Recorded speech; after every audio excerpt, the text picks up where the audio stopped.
Static balance is a really, really nice way to start getting an understanding of the way that you influence and respond to your motorcycle and how that motorcycle is connecting to the ground and how it's balanced. It's an engine off exercise, so you're not going anywhere, but there's a few things that you can do to help make this a really successful drill for you. First, you want to get yourself in a position where you're slightly downhill. Having that front tire a little bit lower than that rear helps. The other part is the kind of ground that you're on. The softer that the ground is, the easier this becomes. The harder the ground, the more challenging it is. So for example, if you're in a little bit of soft dirt or sand, excellent. If you're on really hard packed dirt or concrete, that's going to be the most challenging way to do this. The other part of it, of course, is going to be your vision. We've already learned that vision and balance are connected. So if my vision collapses, there goes my balance. With the static balance, I don't want your eyes to float. I want them to focus in on just one thing or a cluster of things. When we allow it to float, our body is like, okay, where are we going? But when you focus in on one thing, boom, your body's gonna stack in with that, and it's gonna help make this a little bit easier for you. Lastly, I do like to engage the front brake. Engaging that front brake allows the bike to have a lot of stability to it because it can't roll. If I take the brake off, even though I'm slightly downhill, I still have this little bit of rock, a little bit of play. So by grabbing that front brake, it gets nice and solid. So do those things first to help set up for this exercise. It's going to make it way more successful for you. There are two ways that I teach static balance. One of them is seated and one of them is standing. When it comes to the seated position, one of the very first things I like to talk about is what I call air hockey puck butt. It's a mouthful, I understand. However, when you think of an air hockey table, when you haven't put your quarters in yet and the air is not flowing and you try to play the game, that puck doesn't flow at all. But once you put those quarters in and the air is moving, the puck slides all over the table. I want your butt and your seat to have that same relationship. If you don't have air flowing and the two are together, then what happens is when you go to reach for the ground, you end up pulling the bike with you. When you have a little bit of air between the seat and your butt, and you can slide and bring that hip out and slide and bring your hip out, you can keep the motorcycle more upright, not disrupting its balance as much while you move around to put your feet on the ground. The other part of this is going to be your vision, obviously. So depending on where your wheel is, so in the case of the seated position, the wheel is going to be facing forward, and in the standing position, it's either going to be all the way to the right or all the way to the left. So I want your vision to match the direction that the wheel is facing. Of course, I don't want you looking down at the wheel or at your cluster or any of that, but I want you to be pointed whichever way your wheel is faced.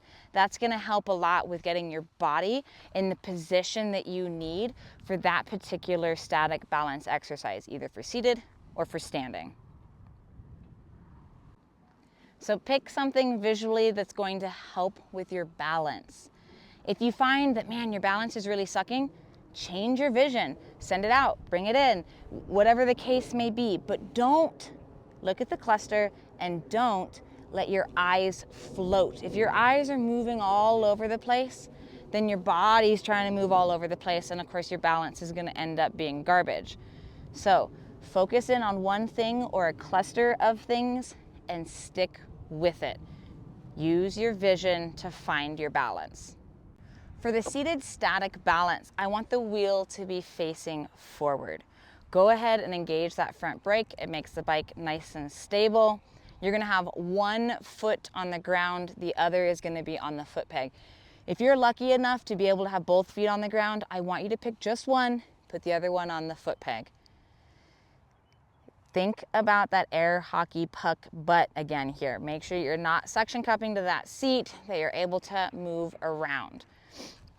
Find something visually that makes sense for your balance, and then very slowly Try to bring your foot up to that foot peg.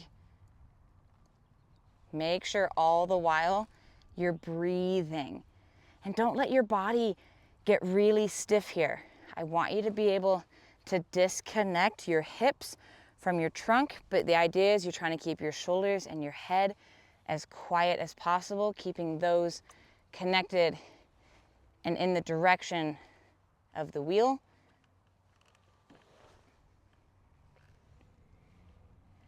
The other thing I do, you don't have to, but this just works for my body, for my motorcycle, is that I don't end up planting my entire foot on the ground. I'm just on my tippy toes. Okay, for this exercise. So where this becomes really applicable is, is where you're on the street, you're riding on pavement, and you come to a stop. If you have the ability to switch sides really quickly, or put a foot down, adjust your body to keep the balance. I live here in New Mexico, and in the spring, man, it's what I call wind season. We get a lot of wind, and you can be riding along and either get hit by a gust of wind or whatever the case may be, and I have to move really quickly to adjust for that at a stop sign or at a stoplight. And this static balance exercise helps. Now, you might have already noticed that I'm not actually holding much of a static balance at all, and that's because, in my opinion, this one's way harder to do than the standing. When you're ready to try the standing portion of the static balance, go ahead and dig yourself a little bit of a hole. Again, the softer the ground, the easier this is going to be. The harder the ground, the more challenging it becomes. Because my wheel is now facing that direction, that's the way I want my vision to go. But I can't just leave my shoulders pointing forward. I need to actually rotate my shoulders and my hips so that I'm facing this direction. This is also the same setup for a turn. I like to think of it like if I was holding a beach ball between the handlebars and my body in my arms here, this is how I would have to hold it. If I tried to turn like this, right, already you can see how funky that looks. There goes my beach ball, and it's really strange. Everything's twisted, my body's like, well, so which way am I going? If I square everything up with the direction that I'm looking, my shoulders and my hips in the pointed same direction as the wheel, this is gonna make it much easier. The other part of it might be a little bit hard to see here is that my toes, so everything, my whole body is pointed in this direction. I'm gonna grab a hold of that front brake because again, it's gonna make the bike nice and stable. I've got, in this case, my left foot is up on the foot peg because that's the same side the wheel is pointed towards. And I'm gonna start by just standing. Now it doesn't look like I'm doing much because this is me seated and this is me standing. It's not a lot because I got these short little legs. However, I wanna get into that active position, and I'm gonna start by just popping up and coming back down. Popping up and coming back down, okay? Again, don't let your vision float, don't let it wander, just pick something, find some vision that's going to help with your balance.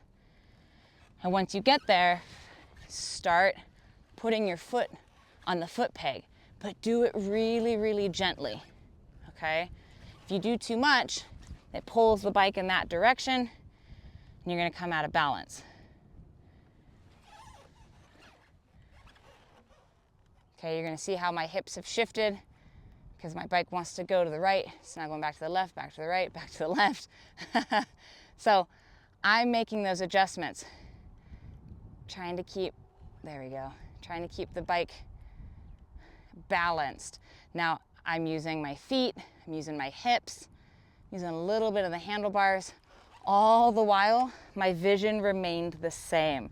I was able to then focus on what different parts of my body were helping to keep the motorcycle balanced and what parts of my body were able to then influence, keep it balanced, or maybe try to bring it up a little bit.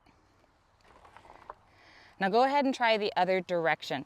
Same thing. Now that I'm going that way, my Foot needs to come up on the side that the wheel is pointed. My vision, my shoulders, my hips, and my toes are all facing that direction as well. I'm gonna grab that front brake, find something visually that works for me, and I'm gonna do exactly the same thing. The difference is what the ground is going to offer you. It might feel like you have a strong side and a weak side. You might have that. However, the contact patch has a lot to do with it. So being off-road, that contact patch changes all the time. So in fact, in this case, this is a much easier side for me. It's very likely because I just have better contact patch in this direction.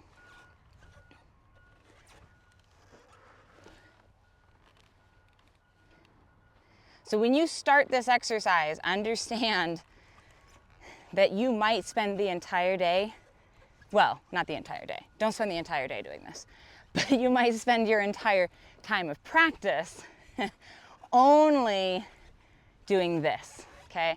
You might not even get to putting both feet up on the foot pegs, and that's perfectly okay.